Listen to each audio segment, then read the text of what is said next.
Tito koro en gino marwa ni usechopo udhi yuoro e romo makamano. Millicent biro bedo kaluonwa wach makamano. En mana ni bende onyiso pach oganda kotenre koda hera mabende ihawo. Jopiny wachang'o Millicent, amusi ni misawa. Erokamano ahinya Sharon, achiel kachiel kwawuok kar dak Makatito mano e Nyakach kuma chenro mar sidho ni Nyakach kendo ng'iyo yore minyalo ting'o gi malo dhi nyime gi e thuolo niendi. To kopogore gi mano gi paro mopogore opogore kuom weche kata thor wach ma wan godo e studio kawuono mar hera milawo kata ng'iyo ma ng'ato achiel ni mabor kod nyawadgi. An kod jopiny kaendi ma bende adwa ni ginyiswa pachgi to bende giparo ni ng'iyo makamano kata hera makamano nyalo tiyo e kind ji ariyo makamago. Machiegni abro chako kodi chori uru mana kamaendi mondo wawuo kanyakla.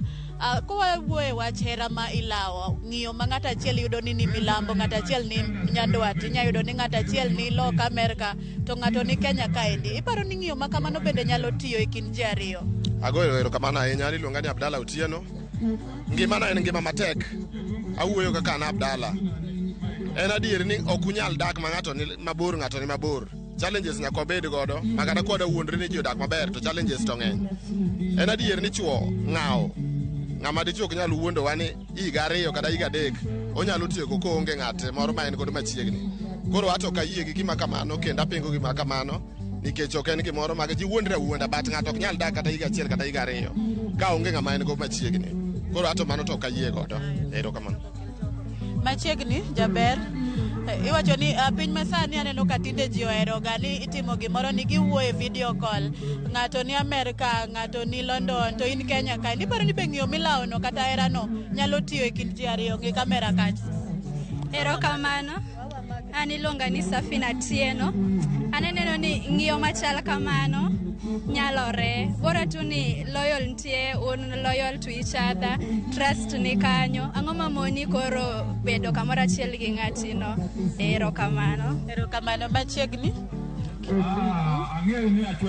An nyinga Triza Odera Nyadida. To kowuoyo kuom hera milawo nyalore nikech kwang'iyo kata piny masani inya yudo ni ondik japuonj gi polis to gibet posted kuonde mopogore opogore to ji ariyogi tiyo kuom heragi magidagi magirit nyithindo kendo gikelgi malo magibet ji minyalure e society. So an kian to hera milawo nyalore mana ka nitie genruok, loyalty and faithfulness. Erokamano ahinya. Machiegni be iparo ni hera milawo nyalo tiyo ng'ato dak nyandwat, ng'ato dak Imbo to gin e ng'iyo achiel. Hera makamano nyalo wacho ang'o? Hera makamano nyalo timore. Gi nyinga iluonga ni Eunice Omwando, anyar Nyakach Kuguta ta chi Nyakach Kabodho Paponditi. Hera makamano nyalo timore ka winjruok maber ni e kindu gi ng'ama uwinjorugo modwa dak go. Nikech winjruok ema loso gimoro. Ka ok utemru to unyalo dak. To ipacho ni chich moko nyalo bedo ma ni nitie kata ni onge nikech wach ni ng'acha ni kuche kia gimotimo seche duto te. Onyalo mana manyo thuolo matin koloso kodi. Chich ok nyal bede makethera makamano. Ka in gadiera gi ng'ama winjoru mudak go to ok nyal bet gi chich gi ng'ato unless nun joma ne temore ma ok ni gadiera gi ng'ama nokawo. Erokamano ahinya. Machiegni ini nyalo wacho ang'o e wach hera milawo? Jaduong' imbe chori achora kitieko mondo mi wapachi ka. Yes, an iluonga ni Gordon Onyango. Hera milawo tek nikech ka ng'ato dak Amerika, ng'ato dak koni otek seriously nikech ber ka ng'ato dak kamoro achiel gi jaode. Ang'o miparo ni ber ka ji odak kamoro achiel kopogore gi lawo hera ka ng'ato dak ma oko mabor gi wadgi? Ber ka ng'ato dak machiegni gi jaode nikech sama udak machiegni to ung'iyo kaka unyalo pango herau. To ka ng'ato dak mabor otek seriously nikech ng'ato uda wuoyo gi simu matek seriously. Erokamano ahinya. Mana kamano Sharon, kaka iwinjo ka paro owuok mopogore opogore e wi thor wach ma wan go kawuono kotenore kod hera milawo. Ka bende nitiere jogo ma ogolo paro ka giwacho ni gima chalo kamano nyalore to mana ka winjruok makare nitie, geno ma iketo kuom ng'ato ma ing'e ni ng'ata ni endi kata obedo ni en mabor to ogena. Bende nitiere jogo ma bende ogolo paro ni gima chalo kamano ok nyalore nikech sama ng'ato ni mabor ni uketo ni simu kata ong'we yamo munyalo lose to hera machalo kamano chal ka gima ok nyal nyago olemo. Kopogore gi mano, aduoko ni e studio mondo idhi nyime kionge penjo moro amora kor thor wachwa mondo wan bende wamed go tach kaendi wayud gigo ma bende dhi nyime kaendi. Gimomiyo jodongo ma Nyakach noluongo nyigi ka oponi en weche mag ting'o gi malo kata weche mopogore ang' nwang'e, to bende romo ma kamae ogen ni Mama Ida Odinga dhi yuoro e kendo dhi tele kaka wendo modhial. Ka kamano taduoko ni e studio. Sharon an kuomi. Millicent, kaka mana pok iwuok, inyalo mana nyiso ni rombo nyi Nyakach ni en ewi ang'o, nikech romo ni osebedo kata mana ka kelo paro mopogore opogore e mbui. Romo no en mar ang'o, nikech nwaneno mana ka posta no chiw kanyo gi jaod bura ma Nyakach Aduma Wuora.